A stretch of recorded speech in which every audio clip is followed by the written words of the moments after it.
Bonjour à tous et bienvenue sur cette vidéo. Je suis Célia. Je vous propose aujourd'hui une pile de lecture sur quelques livres des éditions Alliance Magique. Alors, je vais vous présenter déjà de Camille Dartout, Rêve lucide, mode d'emploi sans prise de tête. C'est un livre que je n'ai pas réussi à finir. J'ai eu beaucoup de mal à rentrer dedans à cause du style d'écriture. Alors, c'est pas que le style d'écriture est mauvais, il est très très bien, il est tout à fait convenable.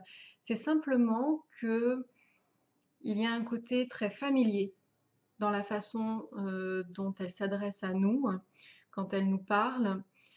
Et ça m'a un peu fatiguée parce que je venais de lire un livre qui utilisait exactement le même style. C'est un petit peu comme si on était à la terrasse d'un café et puis qu'on parlait un petit peu entre copines. Et c'est sympa à petite dose. Et finalement, au bout du deuxième livre, étant donné que je venais d'en lire un qui avait déjà ce style-là, moi, ça m'a fatiguée. J'ai pas réussi à rentrer à l'intérieur du livre. Alors, pour le coup, c'est un petit peu dommage. Donc, je pense un petit peu le mettre dans un coin et puis le reprendre un petit peu plus tard. Qui sait? Parce que, par contre, c'est un livre qui a l'air très intéressant parce qu'elle nous propose des exercices concrets sur l'univers des rêves lucides. C'est vraiment un mode d'emploi, hein, la couverture ne vous ment pas. Mode d'emploi sans prise de tête sur les rêves lucides. Je n'ai pas testé, donc je peux pas non plus trop vous faire de retour par rapport à si les exercices marchent ou pas. En même temps, les rêves lucides, c'est pas toujours quelque chose enfin, c'est pas encore quelque chose qui m'intéresse. Ça me titille un petit peu, mais donc je vais le mettre de côté et puis vous en parler un petit peu plus tard. Mais je voulais quand même vous le présenter pour les gens qui se demandaient un petit peu quel était ce livre. Sachez que si vous cherchez un livre avec des exercices concrets, vous en retrouverez dans ce livre. Je vous les montre ici. J'ai trouvé que la structure était très bien faite, par contre, du livre. C'est-à-dire que vous avez, par exemple, je vais rester sur la même page, mais vous avez un exercice ici. Vous savez, sur le titre, vous allez comprendre ce sur quoi vous allez travailler et ensuite vous allez avoir les exercices qui sont proposés ici et elle vous propose également ce qu'il ne faut pas faire, ce qu'il faut éviter de faire. Voilà. Donc vous l'avez ici. Mais c'est pareil, c'est toujours expliqué de façon, enfin les exemples sont donnés de façon un petit peu comme si on parlait à quelqu'un que vous connaissez déjà, une copine, tout ça, et, euh, et ça me dérange un petit peu. C'est une sorte de nouveau style d'écriture qu'on voit apparaître. Alors on l'a vu beaucoup sur les blogs, mais un blog, excusez-moi, mais un blog, c'est pas un livre. On n'attend pas la même chose, je trouve, d'un article de blog que d'un livre où on a envie euh, d'avoir un enseignement. Il y a une certaine distance, je trouve, qui doit se faire.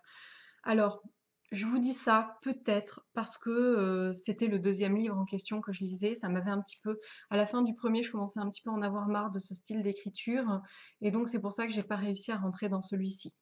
Voilà, tout simplement. Donc c'est vraiment très personnel et c'est lié aussi au contexte dans lequel j'ai lu le livre. Donc ne vous y fiez pas trop. Donc voilà pour Rêve lucide.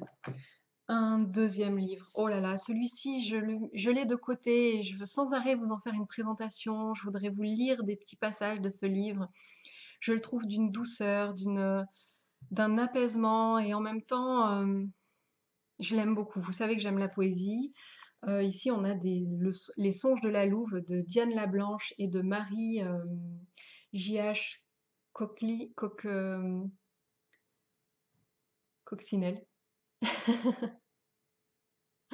Coccinelle, j'espère que je me trompe pas.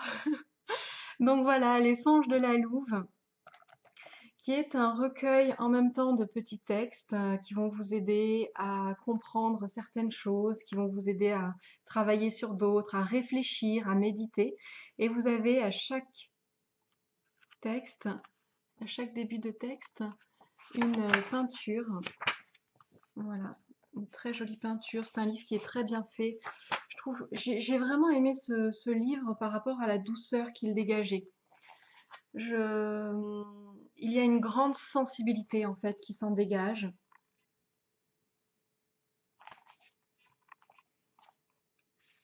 qui se dégage de ces histoires, qui se dégage euh,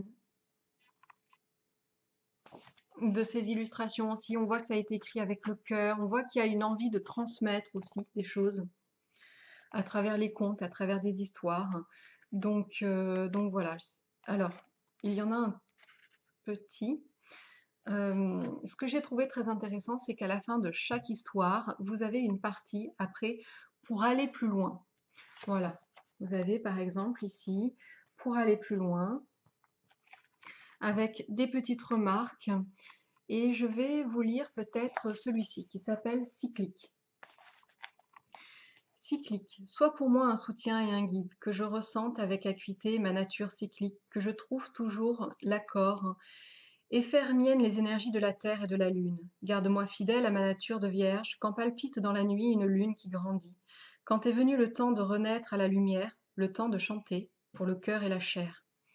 Garde-moi fidèle à ma nature de mère, quand la nuit est baignée par la clarté d'une lune pleine, quand est venu le temps de faire naître au monde, le temps d'accueillir, de transmettre et de prendre soin. Garde-moi fidèle à ma nature d'enchanteresse, quand l'ombre s'épaissit, tandis que décroît la lune, quand est venu le temps de courir seul au plus profond des bois, le temps du sauvage, de l'intuition et des initiations. Garde-moi fidèle à ma nature de sorcière, quand s'ouvrent les mystères d'une nuit sans lune, quand est venu le temps de laisser mourir ce qui doit mourir, le temps de rassembler les eaux indestructibles de l'âme. Par l'ombre et la lumière, par la terre et par l'eau, source de vie, par le feu qui éclaire, nourrit et purifie, par l'air porteur du souffle sacré, que cela soit fait. C'est beau, je trouve. Et donc vous avez la partie ensuite pour aller plus loin. Et elle nous dit tout est cycle et autour, tout est cycle en et autour de nous, les saisons, les phases de la lune, l'alternance jour et nuit, les âges de la vie, la danse de la vie et de la mort. La force et la magie des femmes résident en grande partie dans leur capacité à le ressentir, le vivre et le comprendre instinctivement, profondément, dans toutes les fibres de leur corps via leur cycle menstruel. Reléguées par la société patriarcale au rang de simples nuisances biologiques sales et plutôt honteuses, qu'il faut taire et faire taire, lisser, oublier, il est cependant la clé qui, mieux qu'aucune autre, nous ouvre les portes de nous-mêmes et du tout qui nous entoure et nous construit. L'accueillir comme il se doit en ami précieux, l'observer, s'absorber à travers lui, comme au travers d'un miroir fidèle, se laisser guider par les émotions qu'il remue en nous, c'est non seulement un précieux indicateur de notre état de santé, des besoins à respecter et faire respecter afin de la préserver, ainsi qu'une condition essentielle pour gérer sa fertilité le plus naturellement possible. C'est aussi et surtout la source d'un enseignement profond et riche vers plus de sagesse, de justesse, d'harmonie dans nos vies, et la conscience d'être intrinsèquement lié à tout ce qui est, a été ou sera. Je vous ai lu jusqu'ici, donc vous voyez, ça continue encore. Donc voilà, je le trouve très très bien fait. C'est un de mes coups de cœur, ce livre, Les songes de la Louve, et je remercie très très fortement la personne d'ailleurs qui me l'a envoyé en pensant que ça pourrait me plaire justement. Et c'est tout à fait le cas. Je t'embrasse très très fort et je te remercie vraiment pour ce précieux cadeau. Alors un autre livre de Solène Bartoli, Les animaux, ces messagers qui nous guident. Vous avez ici un livre pour travailler un petit peu avec des animaux totems. Vous avez 19 animaux qui vous sont présentés dans ce livre-ci. Alors 19 animaux, je vous l'accorde, c'est peu. C'est peu et surtout pour travailler sur les animaux totems. C'est un petit peu ce qui m'a dérangé. Par contre, j'ai cru comprendre que c'était en fait une série de livres qui allait voir le jour. Donc vous allez avoir d'autres, je pense, d'autres animaux sur lesquels vous allez pouvoir travailler. Nous avons l'aigle, le cerf, le chat, le chien, le cheval, la chouette, le dauphin, l'éléphant, la girafe, la grenouille, le lion, le loup, l'ours, le papillon, le poisson, le renard, le serpent, la tortue et la vache.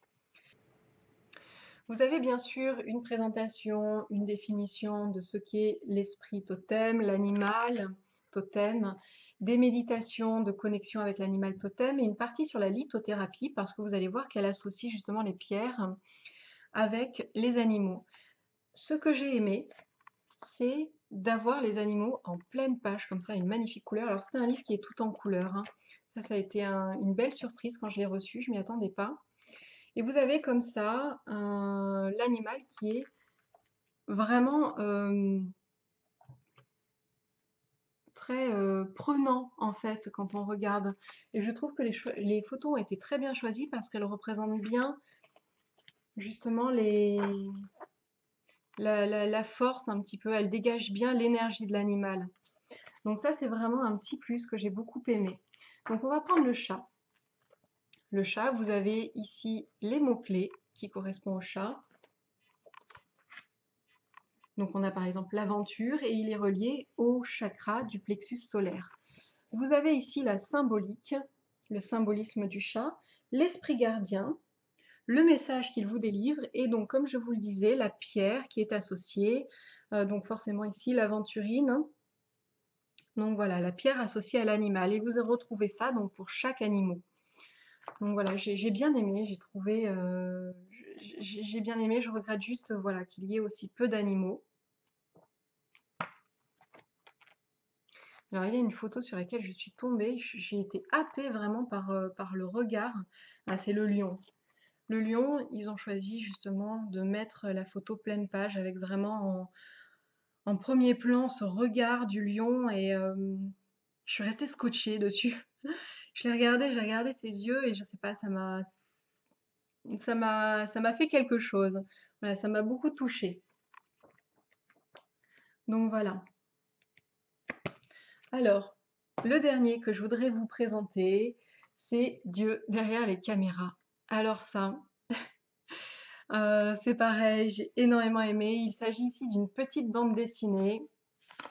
Hop. Une bande dessinée qui a été réalisée par un blogueur, Carlos Ruas, et qui a reçu un prix d'ailleurs pour cette bande dessinée. Et elle est très caustique. Elle est très caustique et franchement, je sais pas quoi vous dire en fait de cette bande dessinée. J'ai juste envie de vous dire, mais lisez-le quoi, lisez-la parce que vous allez rigoler. Moi, j'ai commencé un petit peu comme ça au début. En fait, je l'ai reçu, puis j'ai commencé à lire un passage et j'ai pas pu m'arrêter. J'ai continué, j'ai continué, j'ai continué. C'est léger et en même temps, ça vous fait poser des questions aussi. Ça vous titille hein, quand même, hein. Ça vous titille, ça vient vous faire poser des questions. Et signe de très bonne qualité en plus, c'est que mon cher et tendre me l'a chippé pour la lire, alors que lui, il a jamais le temps en fait, hein. Il lit plein de trucs sur son ordinateur, mais il prend jamais le temps de lire un livre pour lire, ou de prendre une bande dessinée, tout ça, ça lui parle absolument pas. Et là, comme pour moi, en fait, il a lu juste un petit passage et en fait, il s'est plongé dedans. Donc voilà, vous commencez, vous savez quand vous allez vous arrêter à la fin du livre, forcément, parce que vous allez être emporté dans cette petite bande dessinée et dans les aventures de Dieu qui se pose plein de questions. Alors Carlos Ruas, il est brésilien.